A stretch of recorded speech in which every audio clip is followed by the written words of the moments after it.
কংগ্রেস সেবা দলের প্রতিষ্ঠাতা ডক্টর এন.এস. হার্ডিকারের মৃত্যুবার্ষিকী উপলক্ষে বুধবার আগরতলায় শ্রদ্ধার সঙ্গে তাকে স্মরণ করা হয়।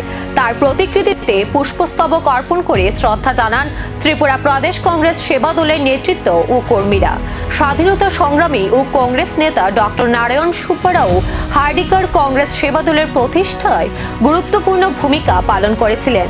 দেশ সেবামূলক স্বেচ্ছাসেবী সংগঠন হিসেবে সেবা দলকে গড়ে তুলতে তার অবদানও স্মরণ করেন উপস্থিত নেতৃত্ব। পাশাপাশি আগরতলার কংগ্রেস ভবনে অনুষ্ঠিত হয় ত্রিপুরা প্রদেশ কংগ্রেস সেবা দলের রাজ্য স্তরের বর্ধিত বৈঠকে সংগঠনের সাংগঠনিক কার্যক্রম, আগামী দিনের কর্মসূচি এবং বিভিন্ন বিষয় নিয়ে আলোচনা হয়। এদিনের অনুষ্ঠানে উপস্থিত ছিলেন ত্রিপুরা প্রদেশ কংগ্রেস সভাপতি আশিস কুমার সাহা, কংগ্রেসের চেয়ারম্যান নিত্যগোপাল রুদ্রপাল সহ অন্যান্য নেতৃত্ব ও কর্মীরা। কংগ্রেস সেবা দলের প্রতিষ্ঠাতা ফাউন্ডার ডক্টর এন.এস. হার্ডিকারের 137তম মৃত্যুবার্ষিকী। এটা সর্বভারতীয় কংগ্রেস সেবা দলের উদ্যোগে সারা ভারতবর্ষে পালিত হচ্ছে।